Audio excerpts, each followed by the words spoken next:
নমস্কার বন্ধুরা, আপনার বাড়িতেও যদি এরকম হয়ে থাকে যে লক্ষ্মীশ্রী বলে কিছু নেই, বাড়ির আয় নেই, উন্নতি ঠিক নেই, শুধু ইনকাম করছেন, খাচ্ছেন, কিছু খরচা করছেন, ফুরিয়ে যাচ্ছে, এক্ষেত্রে বেশিরভাগ ক্ষেত্রে দেখা যায় বাড়িতে অলক্ষ্মীর বাস রয়েছে এবং সেই কারণে ওই বাড়ি, ওই বাস্তুতে বা ওই জীবনে, ওই বাড়ির মানুষগুলোর জীবনে কোনো উন্নতি নেই। 5 বছর আগেও যা ছিলেন আজকেও তাই, বরং তার থেকে অবস্থা খারাপ হয়েছে। ইনকাম প্রচুর করছেন, টাকা থাকছে না, বহুজনের এটা হয় না। তো কি করতে হবে? একটা ছোট্ট কাজ বলছি, করুন, 5% হলেও ভালো রেজাল্ট পাবেন। চলতে সাপোর্ট তো কিছুটা করবেই। দুটো জিনিস আগে করতে হবে। আগে বাড়ির নোংরা পরিষ্কার করুন। বাড়ি অগোছালো হয়ে রয়েছে আমি নিশ্চিত, পরিষ্কার করুন। দেখুন না বাড়ি অগোছালো, নোংরা হয়েছে, বাড়ির উত্তর দিকটা ঠিক করবেন।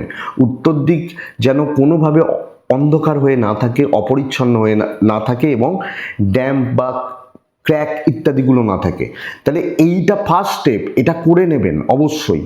দ্বিতীয় স্টেপ হচ্ছে, এটা অবশ্যই এটা করতে হবে, একটা লজ্জাবতী গাছ একটা টবে নেবেন, বাড়ির দক্ষিণ বা পশ্চিমের কোনো একটা কোণ, ঘরের বাইরে ওই লজ্জাবতী, শ্বেত লজ্জাবতী হলে বেশি ভালো হয়, ওই গাছটিকে রেখে দেবেন বাড়ির ঠিক বাইরে, কিন্তু পাঁচিলের বা বাউন্ডারির মধ্যে, দক্ষিণ পশ্চিম দিকে।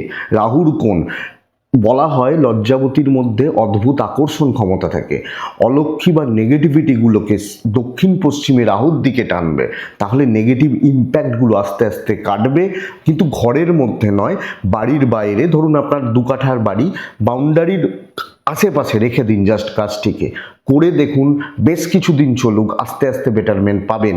লজ্জাবতী গাছ ভীষণ ভালো এক্ষেত্রে কাজ করবে এবং এটা করলে অবশ্যই আমি নিশ্চিত আপনারা কিছুটা হলেও ভালো রেজাল্ট পাবেন।